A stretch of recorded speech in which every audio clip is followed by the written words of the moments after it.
मपेत कृतं देवायनो ग्रहकातर आजुहाव पुत्रेति तन्मयतयो तर्वोऽभिनेदुस्तं सर्वभूतहृदयं मुनिमानतो अस्मि अखण्डमण्डलाकारं व्याप्तं येन चराचरं तत्पदं दृश्यतं येन तस्मै श्रीगुरुवे नमः।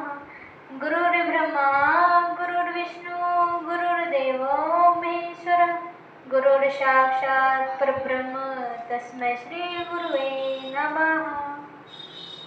मनोजवं मारुततुल्यवेगं जितेन्द्रियं बुद्धिमतां वरिष्ठं वातात्मजं वानरयूथमुख्यं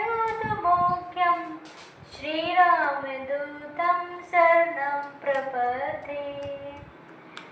श्री राधा मेरी स्वामिनी मैं राधे तेरी दास जन्म जन्म मोहिती जियो श्री चरणन को आस श्री वृंदावन को आस बरसाने की राधिका नंदगांव के शाम इनके चरण में करूँ मैं कोटि कोटि प्रणाम। बोले श्री वृंदावन बिहारी लाल की जय हो।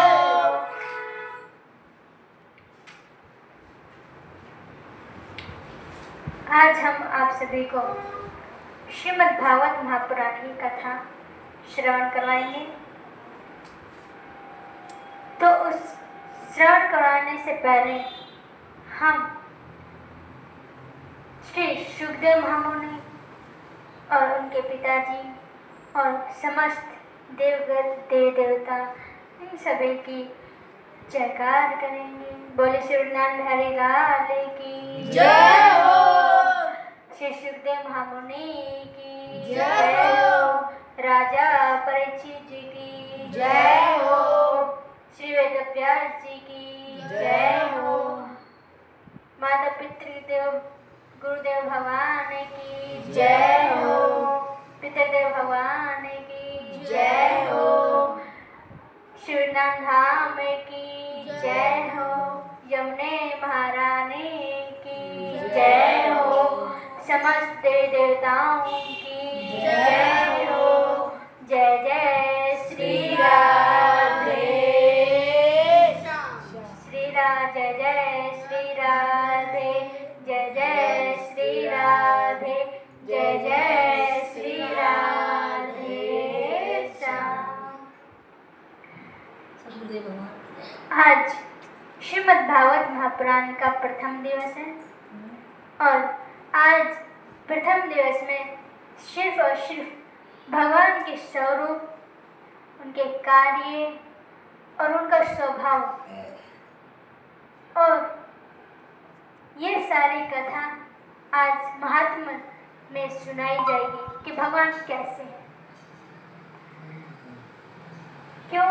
अगर जब तक हम भगवान के बारे में समझेंगे नहीं कि भगवान कैसे हैं तो हमें जब तक उनसे प्रेम नहीं हो पाएगा और उनकी कथा भी समझ में नहीं आएगी। तो आज श्रीमद् भागवत महापुराण के महात्मा की कथा होगी। इसके अंदर भगवान के बारे में बताया जाएगा। The Bluetooth device is ready to pair. तो अब श्रीमद् भागवत महापुराण के महात्मा के प्रथम श्लोक का हम सभी गायन करेंगे।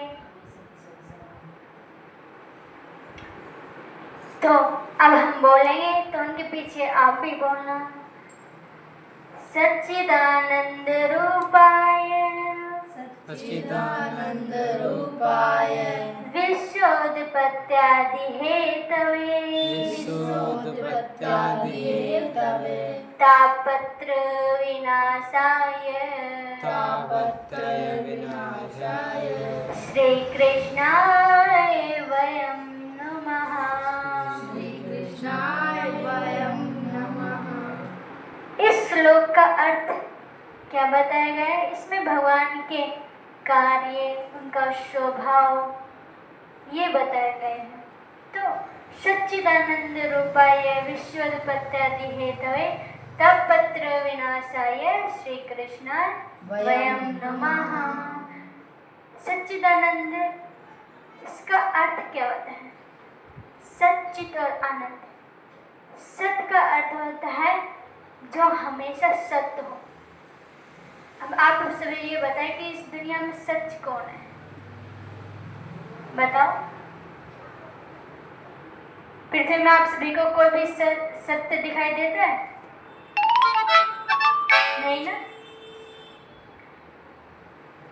तो सत्य कौन है? जो कभी भी नष्ट ना हो। पृथ्वी में जो कुछ भी हो वो एक न एक समय नष्ट अवश्य होगी। तो सच नहीं है। सच कौन है? सिर्फ परमात्मा भगवान श्री कृष्ण, जो हमेशा कभी भी वे नष्ट नहीं हो। वे भूत में भी है, वर्तमान में भी है और भविष्य में हरदम निरंतर रहेंगे। एक न एक दिन हम सब भी नष्ट हो जाएंगे। और सत्य का अर्थ ये होता है। चित्त का अर्थ क्या होता है? चित्त का अर्थ होता है ज्ञान प्रकाश। अब जैसे प्रकाश है, सूर्यदेव भगवान है, उनके द्वारा हम सभी को प्रकाश मिलता है, लेकिन उनको और किसी से प्रकाश लेने की जरूरत नहीं है। क्यों? वह तो स्वयं सूर्यदेव भगवान है। तो ये भी भगवान की लीला है। और आनंद, हम दुनिया में चाहे कुछ भी प्रयास करें, अब जैसे सुख के कई साधन हैं। अब इस समय गर्मी चल रही है, तब हम अगर एसी लगाएं अपने कमरे में तो कुछ समय के लिए सुख मिलेगा, लेकिन ये तो नहीं है ना कि निरंतर हरदम रहेगा। नहीं ना, एक न एक समय वो भी नष्ट हो जाएगा। तो अब उसमें आनंद नहीं मिलता, सिर्फ और सिर्फ सुख मिलता है। आनंद क्या होता है? जो हरदम बढ़ता है। वो सिर्फ और सिर्फ भगवान श्री कृष्ण की कथा सुनने मात्र से ही वो आनंद उत्पन्न होता है। और अब सच्चित और आनंद का तो ये बड़े सुंदर भाव है। और अब भगवान के कार्य, कि भगवान क्या कार्य करते हैं? विश्वोत्पत्त्यादि हेतवे, विश्व की उत्पत्ति, स्थिति और प्रलय। भगवान के 3 स्वरूप हैं, ब्रह्मा, विष्णु और महेश। ब्रह्मा के रूप में तो भगवान सभी की उत्पत्ति करते हैं। विष्णु के स्वरूप में भगवान क्या करते हैं? सभी का पालन करते हैं। और भगवान शिव के स्वरूप में क्या करते हैं? सभी का संहार करते हैं। और करना भी पड़ता है। अगर सभी का अगर जन्म हो गया तो एक न एक समय अगर उनकी मृत्यु नहीं होगी तो जनसंख्या अधिक हो जाएगी और सब अनकंट्रोल हो जाएगा कि उनके स्वभाव कैसे हैं। कैसे? कि अगर हम समय समय में भगवान ये लीला ना करें तो ये पृथ्वी भी कांपने लग जाती है। तो ये सभी उनकी लीलाएं हैं, उनको ये सारे करने पड़ते हैं। ये भगवान के कार्य हैं। अब उनका स्वरूप, अब स्वरूप भी बताया और उनका कार्य भी बताया। अब श्री कृष्णाय वयम नमः। ऐसे भगवान श्री कृष्ण के चरणों में हम सभी प्रणाम करते हैं। तापत्र विनाशाय श्री कृष्णाय वयम नमः। भगवान श्री कृष्ण हम सभी के 3 प्रकार के ताप होते हैं। सत, कितने प्रकार के ताप होते हैं? 3 प्रकार के, दैहिक, दैविक और भौतिक। दैहिक जो होता है ताप, वो अपने शरीर का ताप होता है। अब जैसे गर्मी है तो हम गर्मी से परेशान हैं, किसी के फुंसी हो गई, किसी को कुछ भी, मतलब शरीर में जो भी समस्या है वो दैहिक का वो है, समस्या है, तो हम उससे परेशान होते हैं। दैहिक, दैविक देवी देवताओं की तरफ से अगर हमने कुछ बोल दिया और हमने वो कार्य पूर्ण नहीं किया तो उनकी तरफ से हम परेशान होंगे। दैविक और भौतिक भूत बाधा, जो एकदम से किसी की मृत्यु आ जाए, तूफान आ जाए, ये सभी भौतिक है। दैहिक और भौतिक ये सभी ताप हैं 3 प्रकार के। और भगवान श्री कृष्ण के अगर हम कथा सुनेंगे, सिर्फ हम उनके श्री चरणों हम सरेंडर हो जाएंगे कि हमने सोच लिया कि प्रभु अब हमारी तो डर आपके ही चरणों में है, तो वे अपने आप संभाल लेंगे और निरंतर उनका चिंतन करते रहेंगे, उनकी कथा सुनते रहेंगे। तो अब ऐसे भगवान श्री कृष्ण जी के श्री चरणों में हमारा बार प्रणाम करते हैं। बोलना पड़ेगा राधे राधे।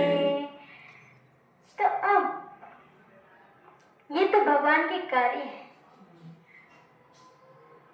अब एक समय की बात है, गोलोक में भगवान श्री कृष्ण बड़े ही दुखित मन से बैठे हुए थे।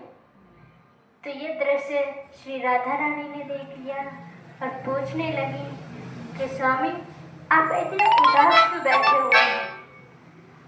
तो अब उन्होंने बताया कि देखो पृथ्वी पे मेरे प्रियजन बड़े दुखित मन से रहने लगे हैं।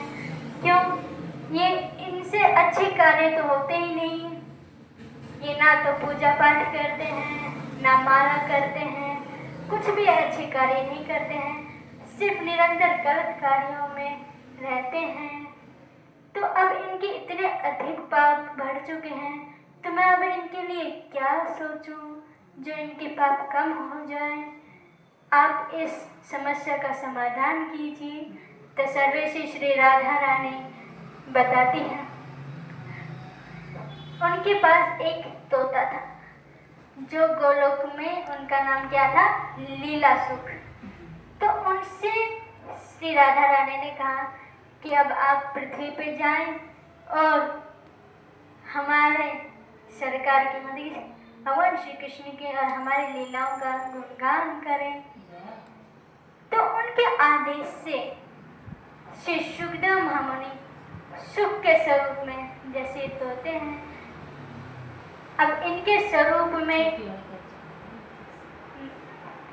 अमरनाथ पर्वत पर आके विराजमान हो गए। इधर एक समय की बात है, इधर से गए देवऋषि नारद जी भोले बाबा के पास और वहाँ पे गए। तो वहाँ पे भोले बाबा तो मिले नहीं, बस पार्वती मैया मिली और पूछने लगे कि बाबा कहाँ गए। तो उन्होंने कहा कि अभी कुछ कार्य से बाहर गए हुए हैं, अगर कुछ बात है तो आप हमें बता दीजिए, हम बता देंगे। देवऋषि नारद जी ने विचार किया कि हमने तो सुना है कि भोले बाबा के और माता पार्वती की कभी भी लड़ाई नहीं होती है, चलो आज हम इनका भी आनंद लेते हैं। तो आज देवऋषि नारद जी ने आनंद लेने के लिए उनसे एक बात पूछ ली कि माता जी आप हमें यह बताइए कि भोले बाबा आपसे प्रेम तो करते हैं ना। तो अब मैया बोले कि हाँ इतना प्रेम करते हैं कि वो हमसे कभी कुछ भी छुपाते ही नहीं है। अगर कुछ कार्य करने के लिए बाहर भी जाते हैं तो हमसे अवश्य पूछते हैं। तो देवऋषि नारद जी बोले कि देखो माता जी करते होंगे, इसमें कोई संशय की बात नहीं है, लेकिन हम आपसे एक प्रश्न पूछते हैं, जो भोले बाबा के गले में जो 108 मुंडों की माला है वह किसकी है? इसके बारे में तो आपको बता ही रखा होगा। तो माता जी बोली नहीं इसके बारे में तो हमसे कभी बात ही नहीं की है। तो अब जैसे ही यह बात हुई तो देवऋषि नारद जी बोले तो ठीक है, जब आए तो हमें बता देना। अब भोले बाबा तो है नहीं तो हम चलते हैं। तब इधर देवऋषि नारद जी मैया के दिमाग में उल्टी बात डाल के निकल गए कि उनको तो लड़ाई करवानी थी। अब इधर जैसे देवऋषिनाथ जी वहाँ से गए कैलाश पर्वत से, तो इधर भोले बाबा आए और घर पे जैसे ही आए तो कभी भी बाबा बाहर जाते तो मैं ये बड़े ही सुंदर तरीके से उनको स्वागत करती है, जल लेके आती है, आसन बिछा के उनको भोजन इत्यादि बहुत सारी व्यवस्था करती है, खिलाती है पिलाती है। अब इधर आज कोई भी व्यवस्था नहीं, सिर्फ मुंह बना के एक कोने में बैठी हुई हैं। अब जैसे ये दृश्य भोले बाबा ने देखा तो उन्होंने विचार किया कि आज तो कुछ न कुछ तो हुआ है। तो अब जैसे ही भोले बाबा ने थोड़े से प्रेम से पूछा कि गणेश जी कहाँ पे हैं, तो इधर माता जी ने क्रोध में आके बोला कि यहीं कहीं घूम रहे होंगे, हमसे कोई जरूरी हमसे बता के जाए, आपके पुत्र आपसे बता के गए होंगे। तो अब बातों को घुमा फिरा के भोले बाबा कहने लगे कि देवी जी अब क्या हुआ, हमने तो आपसे क्या कहा है। फिर माता जी बोले कि अच्छा आप सीधे सीधे ये बताओ कि आपके जो गले में 108 माला की जो मुंड है किसकी हैं। तो अब जैसे ही ये सारी बातें पूछी तो भोले बाबा समझ गए कि पीछे से देवऋषि नारद जी आए हैं। तो इन्होंने ध्यान करके सारे दृश्य देख लिया। सो भोले बाबा पूछने लगे कि देवी जी क्या बात है, पीछे से देवऋषि नारद जी आए थे क्या, उनका स्वागत किया कि नहीं किया, उनको प्रसादी और शादी खिलाई कि नहीं खिलाई, जल वल पिलाया कि नहीं पिलाया। तो माता जी क्रोध में आके बोली कि ये सब कुछ तो हो गया, सो वो चले भी गए, बड़े ही सुंदर तरीके से उनका स्वागत भी किया। आप हमें यह बताइए कि ये 108 मुंडों की माला किसकी है। हम ये सारी बातें आपको बाद में बताएंगे, आप पहले हमें यह बताइए। तो अब जैसे ही माता जी ने भोले बाबा से ये पूछा तो माता जी भोले बाबा बोले कि इसमें कोई घबराने की बात थी नहीं, आपने हमसे कभी पूछा नहीं।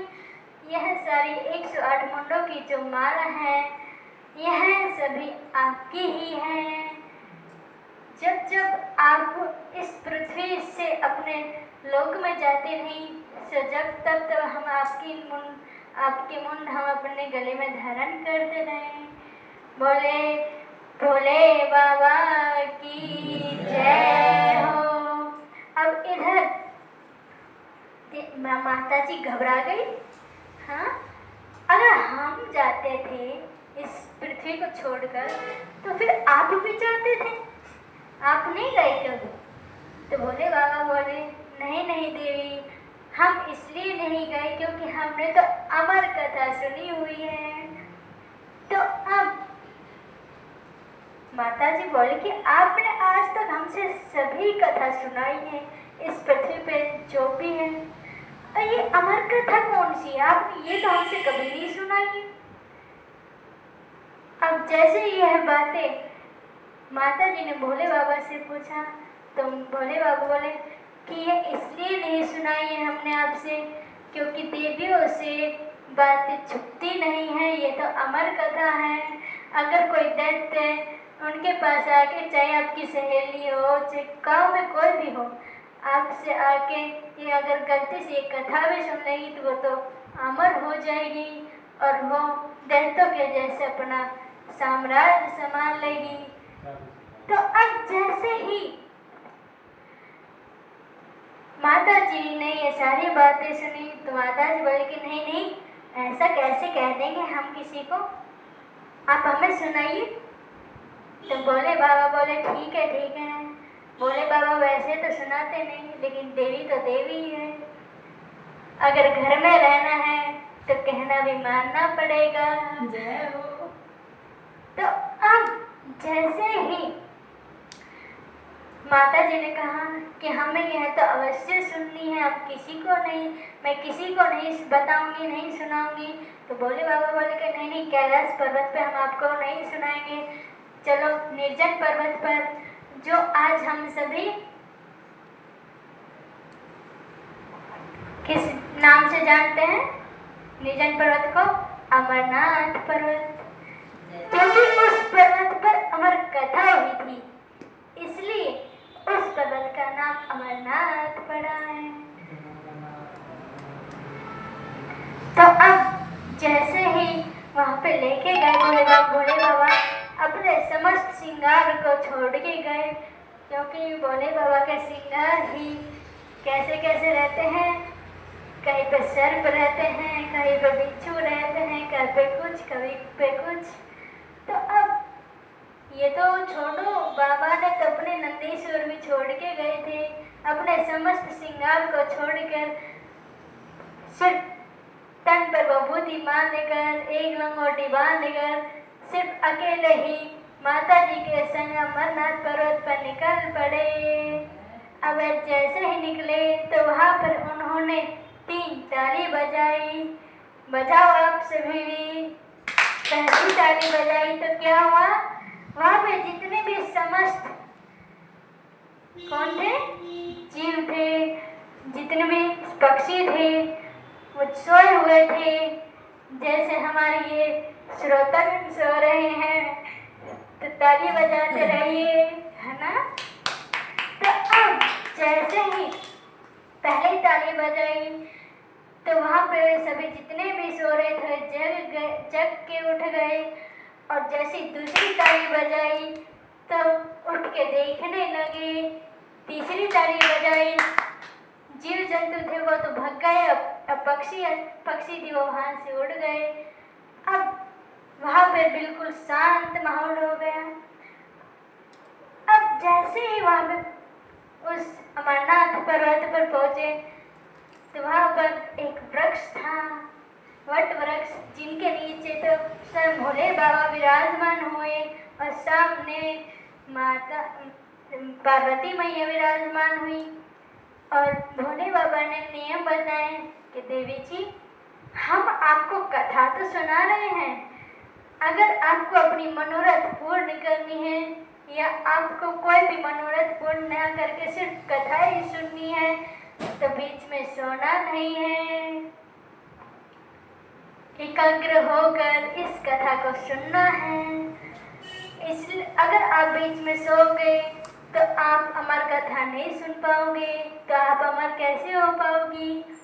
तो ये सारी बातें बताकर और कहा कि आप बीच में हुक्कारे भरते रहिए, क्योंकि हमारा पता नहीं क्यों हम कथा सुनाते सुनाते समाधि में चले जाते हैं। तो अगर आप हुक्कारे भरते रहोगे तो हमें कानों में सुनाई पड़ती रहेगी कि हाँ कोई सुन भी रहा है। तो इधर भोले बाबा ने कथा प्रारंभ की और इधर पार्वती मैया सामने बैठकर सुनने लगी। एक दो दिन संपूर्ण हुए। अब इधर जैसे ही 3 से 4 दिन संपूर्ण हुए तो बीच कथा में मैया को नींद आ गई। अब नींद आते ही क्या हुआ, इधर पर्वत पर जो राधा रानी ने श्री सुखदेव जी भेजे थे वो वहां पर बच्चे के स्वरूप में उसी वृक्ष के ऊपर बैठे हुए थे। अब इधर जैसे ही मैया सोई तो इधर वो तोते का बच्चा था वो हुक्कारे भरने लगा। अब जैसे हुक्कारे भरने लगा तो इधर कथा संपूर्ण हुई। तो भोले बाबा ने देखा कि देवी जी तो सोई हुई है, तो फिर ये हुक्कारा कौन भर रहे हैं। तो अब इधर पार्वती मैया बोली कि स्वामी स्वामी, हम तो ये कथा सुन रहे थे, यहाँ से यहाँ बेकार से आ गए। तो भोले बाबा बोले कि अगर आप यहाँ पे आ गए तो ये बीच में हुक्कारे कौन भर रहा था।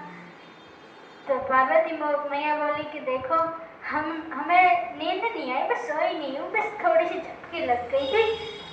अब ये नहीं पता कि हुक्कारे कौन भर रहा था।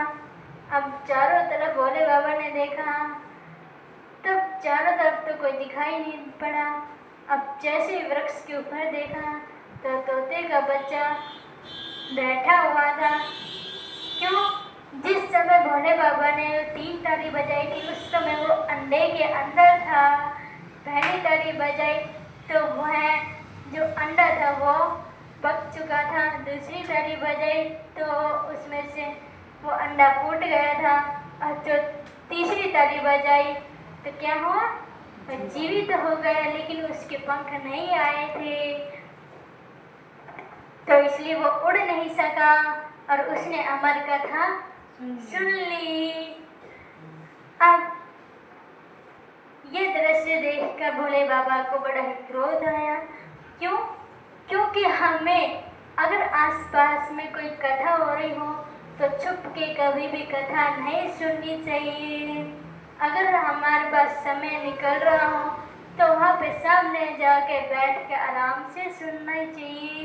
तो इधर तो भोले बाबा माता पार्वती को छुपकर सुना रहे थे कि कोई और ना सुन ले। तो इधर तो सुख जो तोते का बच्चा था उसने सुन ली।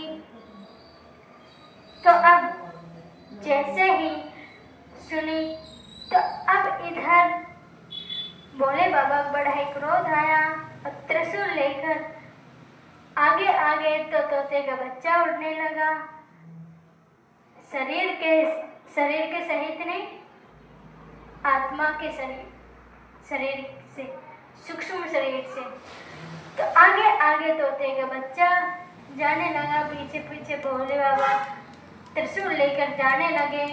अब इधर जैसे ही पूरी पृथ्वी पर त्रिलोक में सब कहीं पे वह डोलता रहा, तो उससे छुपने की कहीं पे भी स्थान नहीं मिला। तो वह कहाँ पे गया? श्री वेदव्यास जी के आश्रम में। तो इधर उसी समय श्री वेदव्यास जी की जो पत्नी थी वह सूर्यदेव भगवान को जल दे रही थी और मंत्र सहित जब वो उच्चारण कर रही थी तो उसी समय है श्री सुखदेव मुनि जो सुख का जो तोता था वो मुख से उनके घर में जाकर छुप गया। अब जैसे ही छुपा तो इधर भोले बाबा पीछे से आने लगे और माता जी तो आश्रम में चली गई थी। तो भोले बाबा ने दरवाजा खटखटाया और श्री वेदव्यास जी बाहर आए और पूछने लगे, प्रणाम इत्यादि करने लगे और कहने लगे कि भोले बाबा बड़े ही समय बाद में हमें आपके दर्शन हुए हैं, लेकिन आप तो बड़े ही क्रोध में लग रहे हैं, ऐसा क्या हुआ है? तो भोले बाबा ने यह सारी कथा श्री वेदव्यास जी को बताई कि ऐसे ऐसे मैं अपनी पत्नी को छुपकर एकांत में ले जाकर अमरनाथ पर्वत पर अमर कथा जो श्रीमद् भागवत महापुराण की कथा है मैं वो सुना रहा था। तो इसने छुपकर यह कथा सुनी है, इसने अपराध किया है, तो अब मैं इसकी मृत्यु करूँगा। तो जैसे ही श्री वेदव्यास जी ने यह बातें सुनी तो श्री वेदव्यास जी कहने लगे कि भोले बाबा आप तो सच में ही भोले हैं, जिसने अमर कथा सुन ली है वो भला कैसे मरेगा, वो तो अमर हो चुका है। और अब जैसे ही यह बातें भोले बाबा को पता चली तो भोले बाबा बड़ा ही सुंदर श्री वेदव्यास जी से कहने लगे कि तुम्हारे वह पुत्र होगा, बड़े ही ज्ञानी, बड़े ही तेजस्वी होगा। बहुत से आशीर्वाद देकर वहाँ से अपने लोक को प्रस्थान कर गए। इधर श्री वेदव्यास जी की पत्नी के घर में श्री सुखदेव महामुनि जैसे ही घर में गए तो उनका समय होने पर भी जैसे 9 महीने पे सभी बच्चों का जन्म हो जाता है, तो इधर 9 महीने छोड़ो 12 साल हो चुकी है। 12 वर्ष बाद में श्री वेदव्यास जी बोलने लगे कि पुत्र अब तुम बाहर आ जाओ, देखो तुम्हारी माता जी को कितना कष्ट हो रहा है। तो भगवान श्री हरि की प्रार्थना करके उनको बुलाया और उन्होंने कहा कि अब आप बाहर आ जाइए। तो अब जैसे ही कहा तो श्री वेदव्यास जी कहने लगे, श्री हरिनारायण कहने लगे कि अब तुम बाहर आ जाओ, तुम्हें हमारी माया नहीं सताएगी। तो श्री सुखदेव महामुनि जी कहने लगे कि अगर अगर प्रभु आपकी माया हमें नहीं सताएगी तो ही मैं बाहर आऊँगा, अन्यथा मैं अपने माता जी के गर्भ में ही भजन करूँगा, मुझे सिर्फ और सिर्फ भजन करना है। तो अब बड़े ही प्रार्थना करने के बाद में श्री सुखदेव महामुनि जी प्रकट हुए। बोले श्री सुखदेव महामुनि की जय हो। यम प्रव्रजन्तमनुपेतमपेति कृत्यं देवायनो ग्रहगत आजुहाव पुत्रेति तन्मयतयोतर्वोऽभिनेदुस् तं सर्वभूतहृदयं मुनिमानतोऽस्मि। तो जन्म लेते ही 12 वर्ष की आयु में श्री सुखदेव महामुनि ने जन्म लेते ही वे वन में निकल गए और अब वन में प्रस्थान होने के बाद में श्री वेदव्यास जी बड़े व्याकुल हुए। क्यों, पुत्र था, बड़े ही वर्षों बाद में एक पुत्र हुआ। उन्होंने भी बहुत ही तपस्या की थी। तो अब इधर ये वन में चले गए और जैसे ही वन में पीछे पीछे श्री वेदव्यास जी भी गए तो वृक्ष भी कहने लगे कि जिनको आप खोजना चाहते हैं, मतलब समस्त वृक्षों में सभी पृथ्वी में व्याप्त है, वह तो भगवान का ही स्वरूप है। तो आप क्यों इतने उतावले हो रहे हो? क्यों, आपने तो बड़े ही अनेक ग्रंथ की रचना की है, फिर भी आपका मन इतना अशांत है क्यों? तो उन्होंने कहा कि हमने अपनी गृहस्थी को बढ़ाने के लिए बड़ी ही तपस्या की थी, फिर जाके कई वर्षों के बाद में यह एक पुत्र हुआ है और यह भी वन में चला गया। बताओ अब हम अपने मन को कैसे रोकें?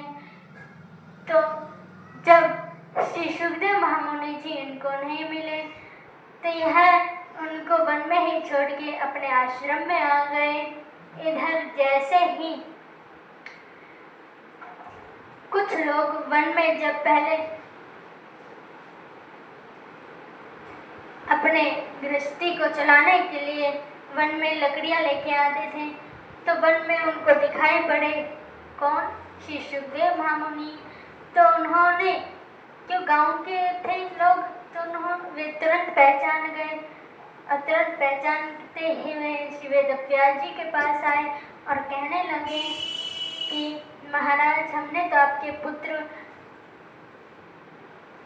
वन में देखे थे और देखे ही नहीं थे, जो भी बड़े सुंदर श्लोक का गायन करते हैं उनके ही पीछे चले जाते हैं और वह समस्त जितनी भी बातचीत करते हैं वो संस्कृत में ही करते हैं, संस्कृत में ही सब कुछ कार्य करते हैं। तो यह जब ये बातें सुनी श्री वेदव्यास जी ने तो उन्होंने कहा कि मैं तुम दोनों को एक एक श्लोक देता हूँ, तुम सिर्फ उनके सामने जाके गायन करना बस। तो अब जैसे ही 2 श्लोक दिए तो 2 श्लोक देते ही उन्होंने एक ने तो कहा सुखदेव महामुनि के सामने कौन सा श्लोक?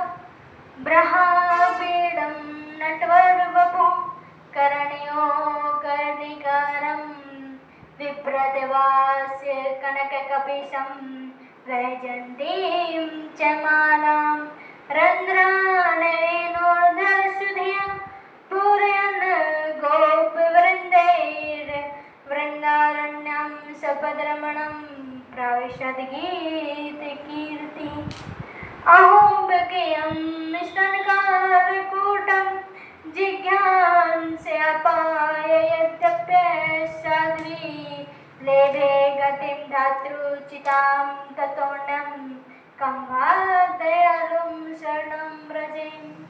यह 2 श्लोक 2 जन ने श्री सुखदेव महामुनि के सामने गायन किया और कुछ बोले ही नहीं।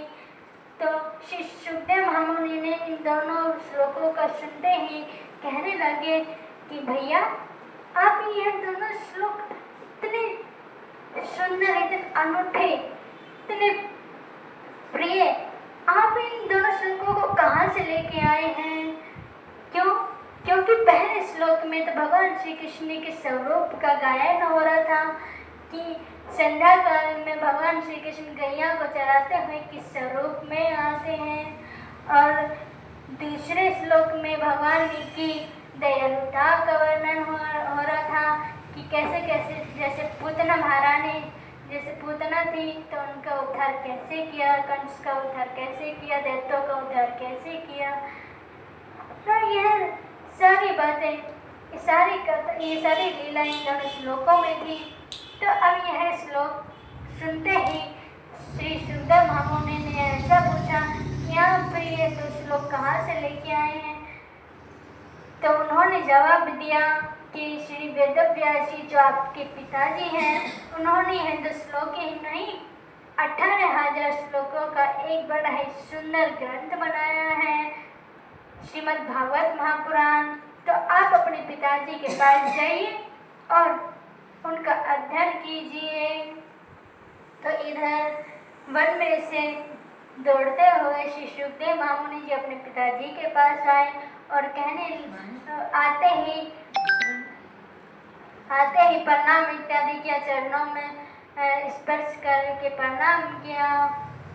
तो श्रीमद् भागवत महापुराण की कथा सुनी और उसका अध्ययन किया। उसी समय में श्री राजा परीक्षित जी को उन्होंने यह कथा सुनाई और उनका उद्धार किया। बोलिए श्री सुखदेव महामुनि की जय हो। तो अब जैसे ही यह कथा पूर्ण होती है, तो अब हम सभी श्रीमद् भागवत महापुराण की कथा को सुनने के लिए सुष्ठु रूप से श्री नैमिषारण्य की पावन भूमि में चलते हैं। नैमिषे श्रुतमासीन मभेवाद महामतिं कथामृत रसास्वाद कुशलः सोनको अब्रवीत्। कि नैमिषारण्य की पावन भूमि में श्री सूत जी महाराज विराजमान हैं और उनके सामने 88,000 ऋषि मुनि भी विराजमान हैं। तो अब जैसे ही इधर कलयुग का असर हुआ पृथ्वी पर, तो ऋषि मुनि घबरा गए कि अब हम अपने अच्छे कार्यों को कैसे बढ़ाएंगे, यह हवन जब तक हम कैसे करेंगे, अब तो कलयुग का असर आ चुका है। तो अब ये सारी समस्या को लेकर श्री सूत जी महाराज जी के पास गए और पूछने लगे कि आप हमें यह बताइए कि हम क्या करें। तो उन्होंने कहा कि आप ब्रह्मा जी के पास जाइए और वह आपको उपाय बताएंगे। तो ब्रह्मा जी के भी पास गए तो उन्होंने कहा कि आप शिव जी के पास जाइए, वे बताएंगे। तो शिव जी के पास गए तो शिव जी बोले कि भगवान श्री नारायण हरि के पास जाइए। तो भगवान श्री कृष्ण ने, श्री नारायण ने अपना सुदर्शन चक्र दिया और कहा कि जहाँ पर ही है सुदर्शन चक्र जाएगा, उसी स्थान पर आप अपने कार्य को बढ़ा सकते हैं। वह स्थान पर कलयुग नहीं आएगा। वह नैमिषारण्य की पावन भूमि है। कहाँ पे है? सीतापुर जिला में, अवध में। तो अब आगे आगे चक्कर जाने लगा, पीछे पीछे सभी ऋषि मुनि गए। तो वह जाकर नैमिषारण्य की पावन भूमि में विराजमान हुआ। तो वहीं पे ही श्री शुद्ध जी महाराज जी भी आए और श्री शुद्ध जी महाराज श्री सुखदेव महामुनि से कथा सुने हुए थे। श्री सुखदेव महामुनि से वह समस्त 88,000 ऋषि मुनि ने कहा कि महाराज, आपने तो अमर कथा सुनी हुई है, तो आप हमें भी सुनाइए जिससे हमारे पापों का नाश हो सके। अभिवादन शीलस्य नित्यः वृद्धोपसेविनः चत्वारि तस्य वर्धन्ते आयुर्विद्याय बलम। इसमें यह बताया गया है क्या, जो बड़े को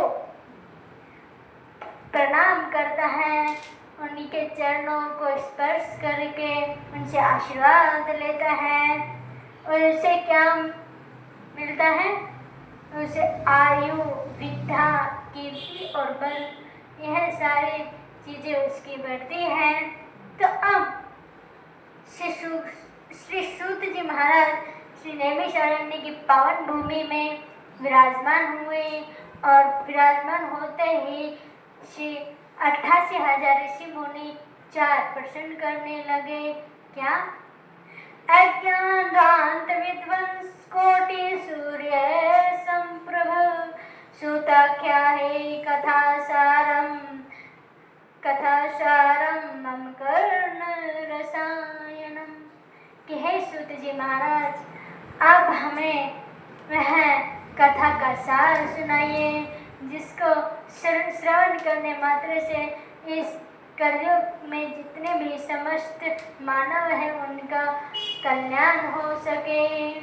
क्योंकि यह सिर्फ पाप ही बढ़ाते रहते हैं, पूजा पाठ में तो उनका ध्यान ही नहीं रहता है। तो उनका उद्धार करने के लिए आप कथा का सार सुनाइए, क्यों हम कथा तो सुनते ही रहते हैं। दूसरा प्रश्न कि हे सूत जी महाराज, आप हमें यह बताइए कि भक्ति ज्ञान वैराग्य को बढ़ाने के लिए वैष्णव जन ऐसा कौन सा कार्य करते हैं जो वह गृहस्थ आश्रम में रहते हुए भी बंध नहीं सकते, और वह उनका ध्यान सदैव आपके श्री चरणों में ही रहता है, भगवान श्री कृष्ण के। और तीसरा प्रश्न कि हे सूत जी महाराज, इस कलिकाल में मानवों का स्वभाव आसुरी स्वभाव हो चुका है। वह अच्छे कार्य करने के लिए आगे बढ़ते ही नहीं हैं। हम तो चाहे कितने ही कार्य कर लें, लेकिन वह एक भी कार्य अच्छे से करते नहीं है अपने कल्याण के लिए। चौथा प्रश्न कि हे सूत जी महाराज, आप हमें यह बताइए कि भगवान श्री कृष्ण हरि का दर्शन करने के लिए हमें कौन सा कार्य करना पड़ेगा, क्योंकि हमने चिंतामणिर्लोक सुखम शूद्रोः सर्व संपदम प्रायच्छते गुरु प्रीतो वैकुंठम योगी दुर्लभम। कि हे सूत जी महाराज, चिंतामणि लोक सुखम के एक चिंतामणि है जिससे हम इस दुनिया की समस्त वस्तु को प्राप्त कर सकते हैं, लेकिन हम वैकुंठ को प्राप्त नहीं कर सकते, हम अपने मोक्ष को प्राप्त नहीं कर सकते। और कल्प वृक्ष भी हैं, तो अब जैसे ही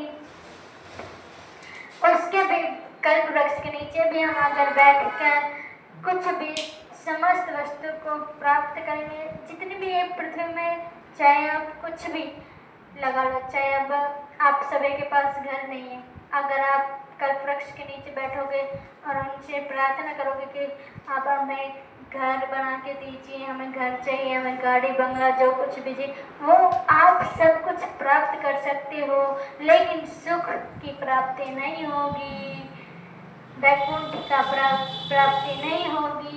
हमें सिर्फ वही वस्तु मिलेगी जो नष्ट हो सकती है। भजन तो नष्ट होगा नहीं, बस बढ़ता ही रहता है और उसमें इस मानवों का अपना उद्धार करने के लिए वे भजन इत्यादि कर नहीं सकते। तो अब यह संभव कब हो सकता है? जब स्वयं गुरु प्रसन्न रहे। अगर हम जो आप सभी के गुरुजन हैं, अगर आप उनके ही नियम पे चलोगे तो वैकुंठ भी आपको प्राप्त हो सकता है। जो योगी हो वो कई कई वर्षों तक तपस्या करने के बाद में भी प्राप्त नहीं होता है। तो अब जैसे ही पूरा ऊपर आ जा। अब यह सारी बातें श्री सूत जी महाराज जी ने 88,000 ऋषि मुनियों के से मुख से सुनी तो उन्होंने कहा कि इसमें डरने की कोई बात नहीं है। क्यों? क्योंकि आप सभी अपने मन को एकाग्र करके भगवान श्री हरि नारायण के चरणों में उनका भजन बढ़ाते रहो, यज्ञ जप तप हवन करते रहो। और आपने यह कहा कि भगवान श्री कृष्ण का हमें ध्यान दर्शन कब होगा? तो है तभी हो सकता है जब हम अपने अच्छे कार्यों को बढ़ा सकते हैं, अन्यथा नहीं। और अपने गुरु के वचनों पर विश्वास करेंगे तब। अब ये समस्त बातें बताकर श्री सूत जी महाराज जी बोले कि अब मैं आप सभी को भक्ति ज्ञान वैराग्य की एक बड़ी सुंदर कथा सुनाता हूँ, जिससे यह भजन बढ़ाने से हमें क्या मिलता है। एक दाहि विशालाय चत्वारिश्यामलाः सत्संगात् समायाता दद्रसु तत्र नारदम्। कि एक समय की बात है, देव ऋषि नारद बद्री विशाल से गुजर रहे थे। बद्री विशाल में जो ब्रह्मा जी के जो प्रथम जो 4 पुत्र थे, कौन कौन? सनक, सनंदन, सनातन और सनत कुमार। यह प्रथम 4 पुत्र ब्रह्मा जी के थे, जिन्होंने विवाह करने से मना कर दिया था। क्या बोले कि हमें तो सिर्फ और सिर्फ भजन ही बढ़ाना है,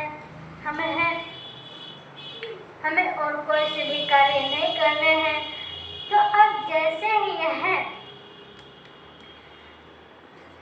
कहा तो ब्रह्मा जी ने तुरंत उनसे श्राप दे दिया कि अब तुम 5 वर्ष के ही दिखाई पड़ोगे।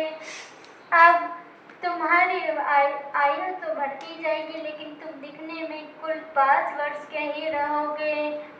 तो यह बात सुनकर चारों भाई क्या बोले कि पिताजी आपने हमसे श्राप नहीं, आपने तो हमसे वरदान दिया है।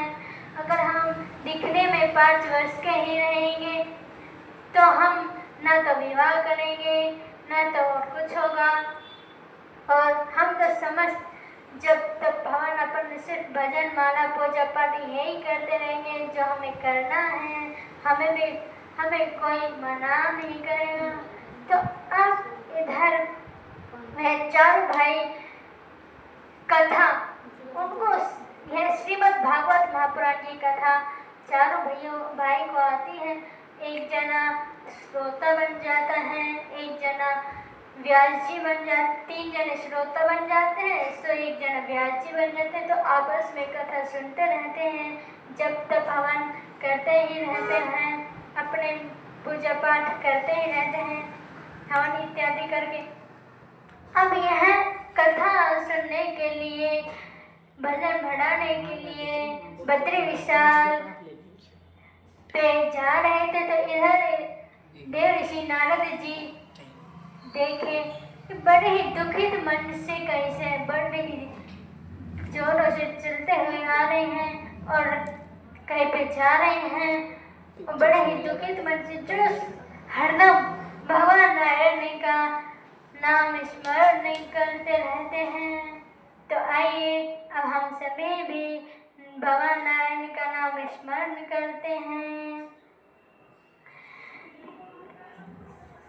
ना श्रीमन नारायण नारायण नारायण भजमन नारायण नारायण नारायण लक्ष्मी नारायण नारायण नारायण लक्ष्मी नारायण नारायण नारायण बद्री नारायण नारायण नारायण लक्ष्मी नारायण नारायण नारायण विष्णु नारायण नारायण नारायण बद्री नारायण नारायण नारायण लक्ष्मी नारायण नारायण नारायण बद्रीमन नारायण नारायण नारायण विष्णु नारायण नारायण नारायण लक्ष्मी नारायण नारायण नारायण लक्ष्मी नारायण नारायण नारायण श्रीमन नारायण नारायण नारायण। बोलिए लक्ष्मी नारायण भगवान की जय हो। तो इधर देखो संतों का संग लेकर हम अपने मुक्षिन भगवान श्री हरिनारायण भगवान का नाम के जप किए। क्यों? क्योंकि हमें संग भी ऐसा ही करना चाहिए जिससे हमें किसी न किसी बहाने से भगवान का नाम स्मरण करते रहें। तो अब जैसे ही देव ऋषि नारद जी सामने से आ रहे थे तो उन चार भाई थे आपस में बातचीत करने लगे और कहने लगे कि भैया हमें तो ऐसे लग रहे हैं कि ये तो देव ऋषि नारद जी अपने बड़े भैया हैं। क्यों? देव ऋषि नारद जी ब्रह्मा जी के ही पुत्र थे, इसलिए तो उन्होंने पूछा कि भैया आप इतने दुखित मन से कहाँ पर जा रहे हो? तब इन्होंने कहा, देव ऋषि नारद जी बोले कि भैया मैं क्या बताऊं, मैं बड़े ही दुखित मन से हूँ, मैं बड़े ही समस्या में हूँ। चलो आपके दर्शन हुए, हो सकता है आप कुछ ऐसे अच्छे कार्य कर सकते हो। क्यों? क्योंकि मैं समस्त तीर्थों में गया, मैं काशी गया, कुरुक्षेत्र गया, श्रीरंगम गया, जमुना जी श्रीधाम वृंदावन गया, जितने भी तीर्थ आदि जितने भी तीर्थ थे मैं सभी तीर्थों में भ्रमण करने के लिए, अपने भजन को बढ़ाने के लिए, भगवान का श्री हरिनारायण भगवान का के नाम जप करने के लिए निकला था कि चलो ये पृथ्वी बड़े ही सुंदर है तो इनके तीर्थ कितने सुंदर होंगे। तो यह कलयुग का असर इतना हुआ कि समस्त मानवों ने सभी स्थानों का, भगवान के स्थलों का इतना बुरा हाल कर रखा है कि हमने जो सोचा नहीं था वो हो रहा है। तो अब जैसे ही, यही नहीं भैया, मैंने तो ये भी देखा है, मात पिता बालक नहीं बुलावा, उतर बहे सोई धर्म सिखा। कि कलयुग के माता पिता ऐसे हैं कि अपने बच्चों को सिर्फ पेट भरने की ही शिक्षा दे रहे हैं, उनको यह बता नहीं रहे हैं कि भजन भी करना है, कि ग्रंथ भी पढ़ने हैं, अच्छे कार्य भी करने नहीं, सिर्फ और सिर्फ पेट भरने के ही कार्य बता रहे हैं, उनकी पढ़ाई ऐसी करवा रहे हैं, उनको तो ग्रंथों के बारे में कुछ पता ही नहीं है। तो मैं यह समस्त बातों को देखकर, सभी दृश्य देखकर बड़े ही आश्चर्यचकित हुआ। और यही नहीं, जब मैं सभी तीर्थों में होते हुए श्री धाम वृंदावन में गया, जमुना जी होते हुए तो जमुना जी पे मैंने बड़े आश्चर्यजनक एक दृश्य देखा। क्या? एक युवान स्त्री, उसके गोद में 2 वृद्ध मानव, और वो बड़े ही जोर जोर से रो रही है। उसके चारों तरफ अनेक स्त्री है जो उनकी सेवा में वहाँ पर उपस्थित है, फिर भी वो जोर जोर से रो रही है।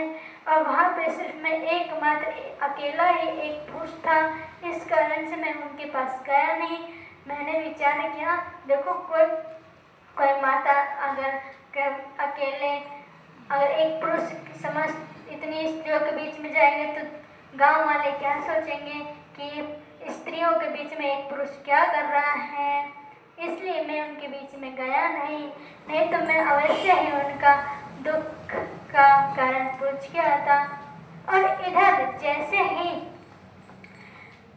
क्या हुआ कि देव ऋषि नारद जी चुपचाप वहां से पतली गली से जाने लगे।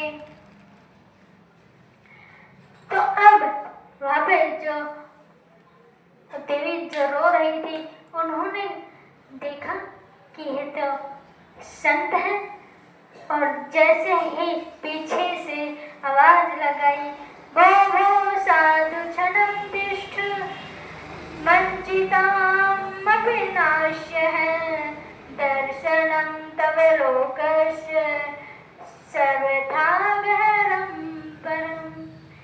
कि हे साधु रुको, आप रुको। क्यों? हमने तो यह सुना है भगवान श्री हरि की कृपा से ही साधुओं के दर्शन होते हैं। हो सकता है कि आप हमारी समस्या को दूर करने के लिए यहाँ पे आए हैं, तो आप हमारी समस्या को दूर करके जाइए। तो देव ऋषि नारद जी ने यह सारी बातें उन चारों भाई से बताई और कहने लगे कि मैं उनके पास गया और मैंने पूछी कि आपका दुख का कारण क्या है, आप आपके दुख के कारण बताइए। क्यों आपके पास इतनी समस्त स्त्रियां हैं, बड़े सुंदर, और ये आपकी सेवा में उपस्थित है, फिर भी आपका दुख दूर नहीं हो रहा है। ऐसा कौन सा कारण है, ऐसा कौन सा कष्ट है जो आपसे दूर नहीं हो रहा है। तो भक्ति महारानी अपने बारे में बताने लगी और कहने लगी कि मुझे तो समस्त दुनिया जानती है, लेकिन आपने हमसे पूछा कि आप कौन हो, तो मैं अपने बारे में बताती हूँ। मैं भक्ति महारानी हूँ, और जो मेरी गोद में जो 2 वृद्ध पुरुष पड़े हुए हैं अचेत अवस्था में, ये दोनों मेरे पुत्र हैं। एक समय की बात है, हम तीनों, मेरा जन्म कहाँ पे हुआ? मेरा जन्म द्रविड़ देश में हुआ, और मैं बड़ी पली कहाँ पे हुई?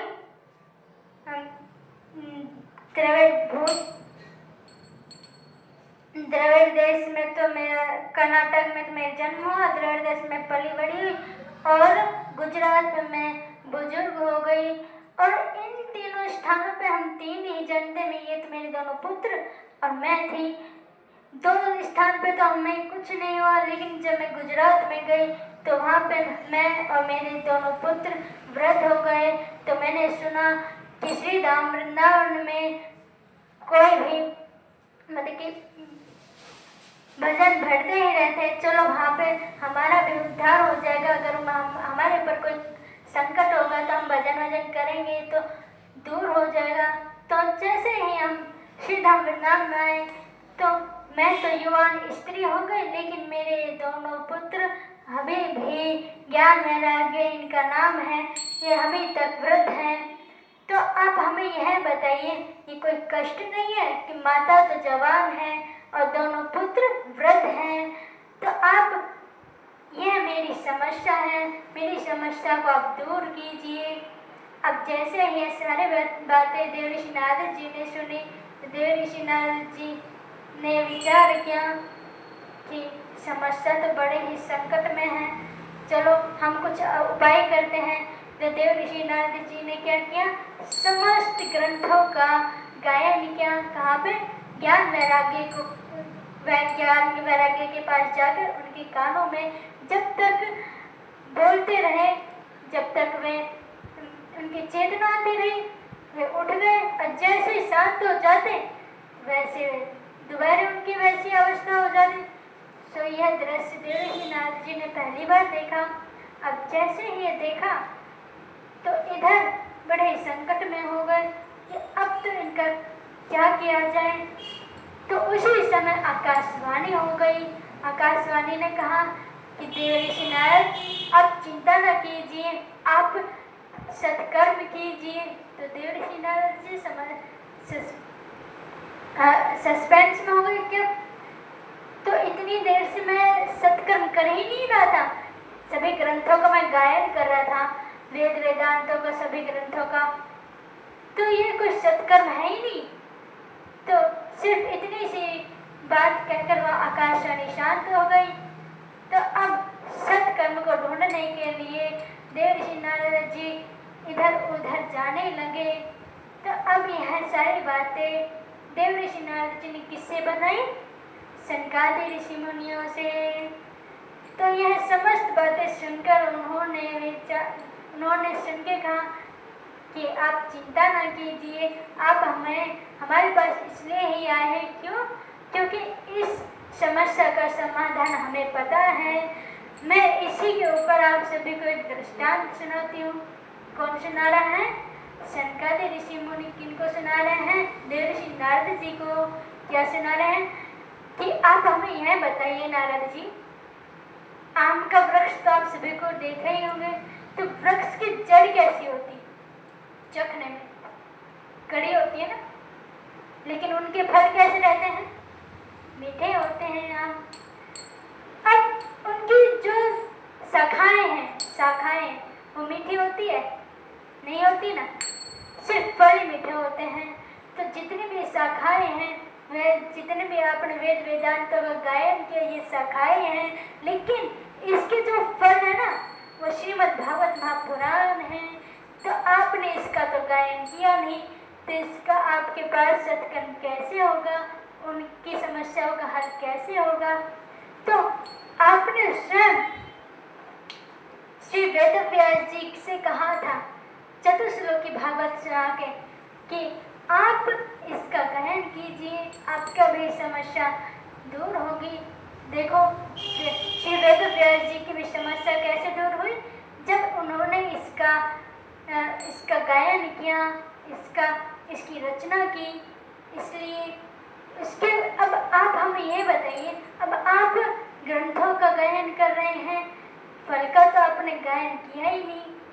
तो अब आप श्रीमद् भागवत महापुराण की कथा उनके निमित्त करवाइए, उनके नाम से, कि ऐसे ऐसे उनकी समस्या है और उनकी चेतना हो जाए, वे पुनः युवान हो जाए।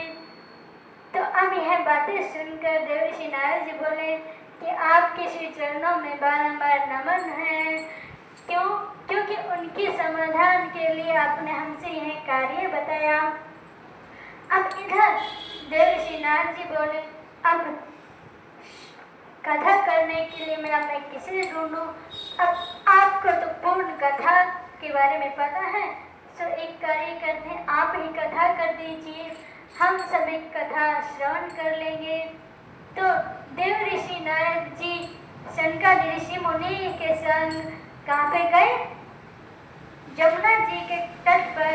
और वहाँ पर जितने भी ऋषि मुनि थे, आसपास के जितने भी गांव के ऋषि मुनि थे, उन सभी को पता चल गया। अब जैसे ही पता चला तो है सभी ऋषि मुनि कोई अपने पुत्रों के संग आ रहे हैं, क्यों गृहस्थी जन भी थे। अब कोई अपनी पत्नी के साथ आ रहे हैं, कोई अपने परिवार के संग आ रहे हैं, कोई अपने शिष्यों के संग आ रहे हैं, और अनेक ऋषि मुनि आए। और एक ऋषि कौन थे? भृगु ऋषि। जो नहीं आता था उनको भी पकड़ पकड़ के लेके आते थे।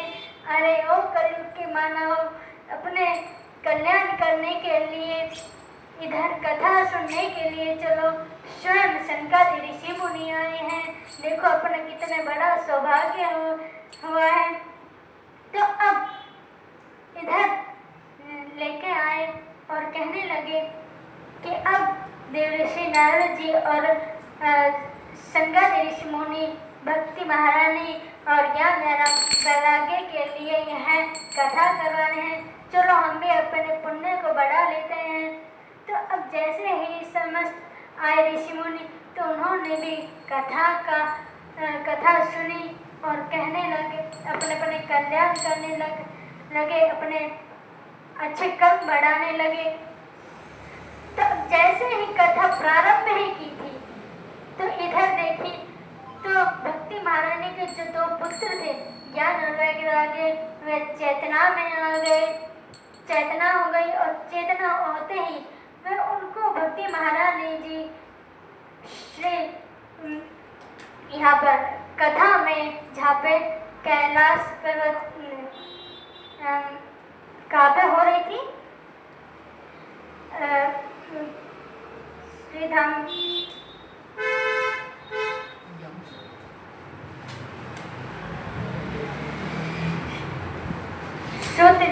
सूत जी महाराज उनकी कथा करवा रहे थे बड़े सुंदर से। तो जहाँ पे वह कथा हो रही थी वहाँ पर भक्ति महारानी अपने दोनों पुत्रों को लेके आई और कहने लगी क्या कि हमारा स्थान कहाँ पे है, हम कहाँ पे बैठे। तो सूत जी महाराज कहने लगे कि आप भक्ति हैं, वैष्णव जनों के हृदय में जाकर बैठ जाइए।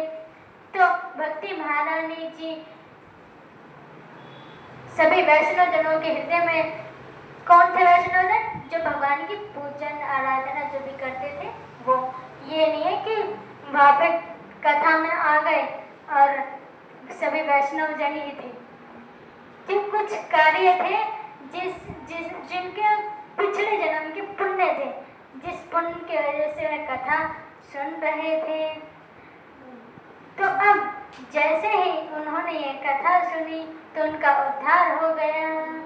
बोले शिवनंद हरि लाल की जय हो। तो अब जैसे ही यह कथा सुनी तो इधर भक्ति महारानी और ज्ञान वैराग्य का उद्धार हुआ। तो अब जैसे ही हुआ तो सूत जी महाराज जी से ऋषि मुनियों ने कहा क्या कि आप हमें यह बताइए कथा सुनने से जो पापी था, किसी पापी का उद्धार हुआ है? तो सूत जी महाराज कहने लगे वाह, आपने तो बड़ा ही सुंदर प्रश्न किया है, इसके ऊपर मैं बड़े ही सुंदर कथा आपको सुनाता हूँ। कौन कह रहा है? सूत जी महाराज।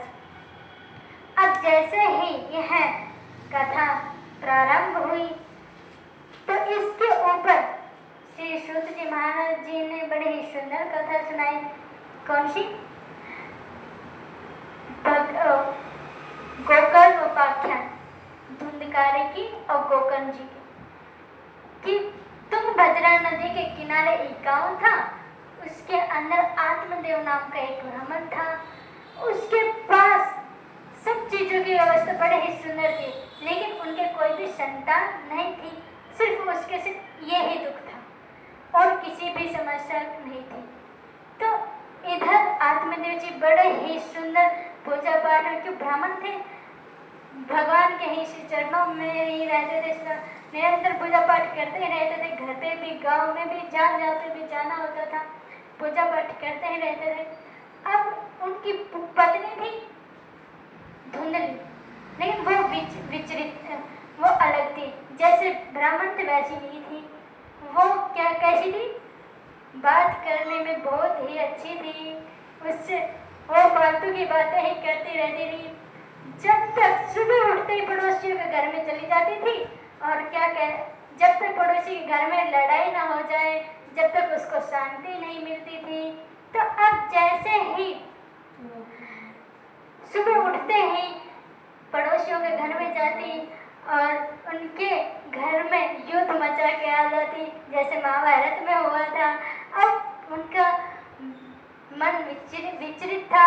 अब जैसे ही उनका यह कार्य संपन्न नहीं होता था जब तक वह अपने घर में नहीं आती थी, ना तो नहाती थी, ना कुछ भी साफ सफाई कुछ नहीं करती थी, सारे कार्य उल्टे ही करती रहती थी। समय पे ना तो भोजन बनाती थी, ना खाना का, ना तो समय पे प्रसादी खाती थी। अब ब्राह्मण तो पूजा पाठ वाले थे, उनको तो निमंत्रण आता ही रहता था, वो तो घर में जल्दी से भोजन करते नहीं थे, वो तो जहाँ पे जाते थे वहीं पे ही कर लेते थे। अब इधर सिर्फ उनको एक ही बात की समस्या थी, क्या उनके कोई संतान नहीं थी। तो एक समय की बात है कि वो इसी दुखी मन से है वन में गया, क्यों? मरने के लिए, कि हमारे पास सब कुछ होते हुए भी कुछ भी नहीं है। अब इतना धन है, अगर हम एक समय मर भी जाए तो पीछे से इनको कौन संभालेगा? अब ये भी समस्या है। तो अब आत्मदेव जी जैसे ही वन में गए मरने के लिए, तो इधर संत जन आगे से आ ही रहे थे। उन्होंने कहा कि पुत्र, आप इतने दुखित मन से क्यों बैठे हुए हो? क्यों? आत्मदेव जी को बड़े ही अच्छे से सभी जानते ही थे, क्यों? ब्राह्मण थे, पूजा पाठ सभी के घर घर में करते ही थे। तो अब जैसे ही उस संत ने पूछा कि ऐसी कौन सी समस्या आ गई जो आप यहाँ पे अकेले इतने दुखित मन से बैठे हो? तो अब जैसे ही यह प्रश्न किया तो आत्मदेव जी बोले कि मैं अब क्या करूं? मेरे पास सब कुछ है, लेकिन मेरे कोई भी संतान नहीं है। तो मैं इसी दुखित मन से मैं इधर मरने